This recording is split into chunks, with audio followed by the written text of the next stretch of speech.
retour dans l'actualité à découvrir ce matin. C'est sur instruction de Félix Tshisekedi, le stade de Martyrs est fermé.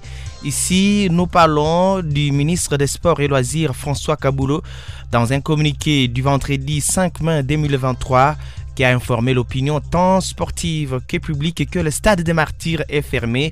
En la croire, c'est sur instruction du président de la République, Félix-Antoine Tshisekedi Tshilombo, que le stade est fermé consécutivement aux instructions données par son Excellence, Monsieur le Président de la République, chef de l'État tendant à concourir aux efforts pour l'homologation du stade des Martyrs. Le ministre des Sports et Loisirs, François Kaboulo, Moana Kaboulo, informe le public que le complexe Omnisport Stade des Martyrs est fermé pour faciliter les travaux de réhabilitation et sera mis à la disposition de l'usage public officiel par la CAF Bar FIFA, lit-on dans les 10 communiqués. Par ailleurs, les ministres des Sports et Loisirs demandent à cet effet à tous ceux ayant eu des engagements avec le complexe Omnisport Stade des Martyrs à se référer au comité de gestion pour les modalités pratiques.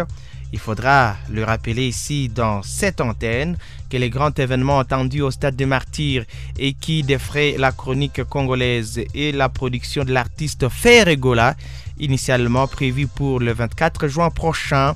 Reste à savoir si les services de l'artiste vont communiquer après avoir pris contact avec les autorités compétentes. D'après les dernières informations, Ferregola aurait déjà tout payé comme droit pour livrer son premier concert en solo au stade de Martyrs de Kinshasa. Également, l'actualité, ce sont des criminels économiques et des responsables de services spécialisés de l'État qui ont été arrêtés pour fraude et trafic illicite de l'or au sud Kivu. D'ailleurs, l'image ici partagée par nos confrères de 7sur7.cd. On parle du renseignement militaire qui a mis la main sur des criminels économiques et leurs complices, entre autres des responsables des services spécialisés.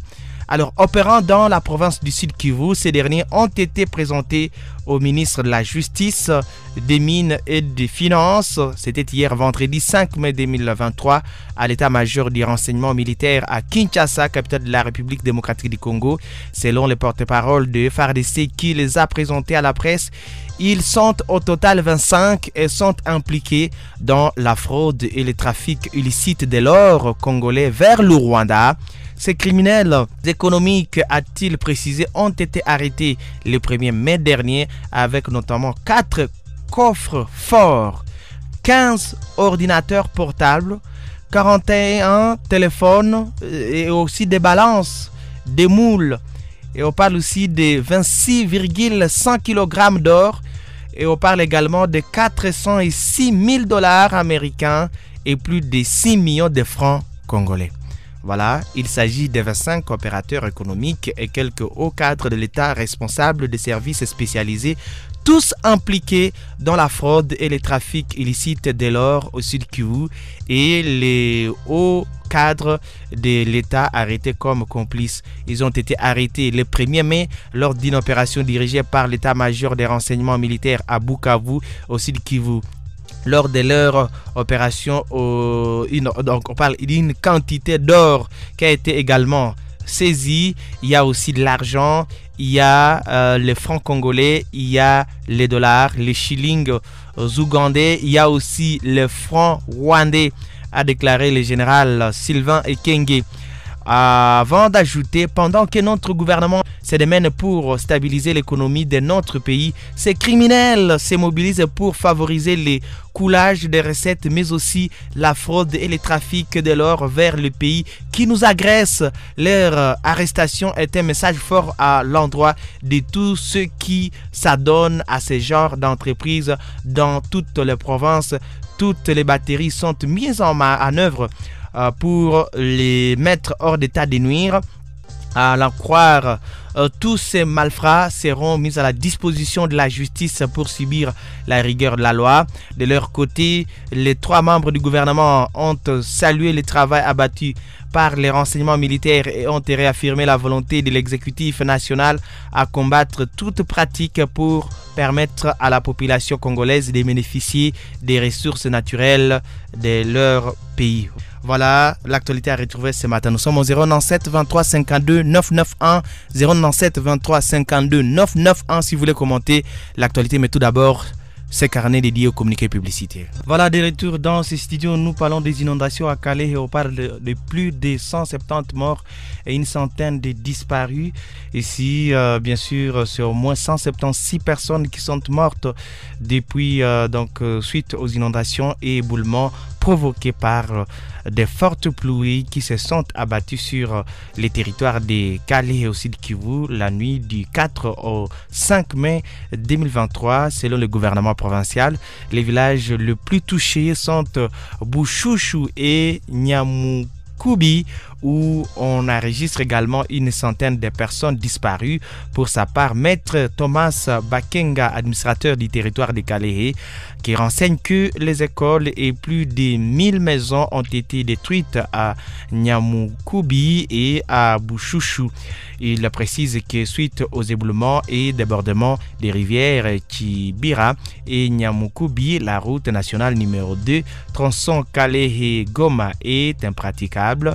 Des ponts, un centre de santé et un marché ont été aussi détruits suite à cela, ajoute-t-il. Pour l'instant, les recherches se poursuivent pour tenter de retirer d'autres corps de décombres. Des organisations, des députés, des autorités locales et structures de citoyens appellent à une assistance d'urgence en faveur des familles sinistrées.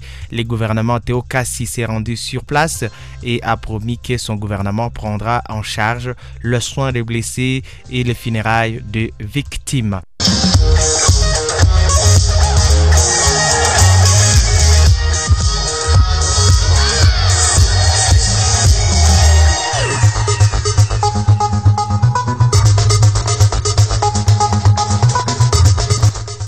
Alors c'est l'étape de lire les auditeurs. Vous nous avez écrit, merci. Alors un auditeur qui dit ceci: la RDC aura tout vu encore l'or du pays vendu au Rwanda pendant que nous sommes victimes de l'agression de leur part. Chers Congolais, apprenons à raisonner loin que nos nez. Il y a un vieux dicton qui dit: aime ton voisin mais plante la haine. Le Rwanda, c'est un pays avec qui on peut coopérer. C'est Chabani Liskien à Chris Roy. Donc il dit, selon lui, que le Rwanda n'est pas un pays avec qui on peut coopérer. Alors un autre auditeur qui dit ceci: bonjour RTCT, bale ba criminel économique habana bahati baliwaza bakogoma kwenye banachezeaka kuvukisha kila kitu mubwizi bajue Bukavu abachezake ni Mushabarwa Shabavu pa Munigi. Et il continue à disant ceci: pole sana kwa wandugu wetu wa Kalehe, Mungu awatulize. C'est toujours Mushabarwa pa Munigi. Merci à vous. Un autre auditeur qui dit ceci: quelqu'un qui est attrapé à flagrance, comment l'on peut dire que c'est un présumé? C'est comme ça qu'ils sont en train de nous distraire. GDO à Majengo. Voilà, il a donné son point de vue. Voilà, mais il faudra dire que avant que la décision de la justice ne soit rendue, c'est que quelqu'un toujours est considéré comme un présumé.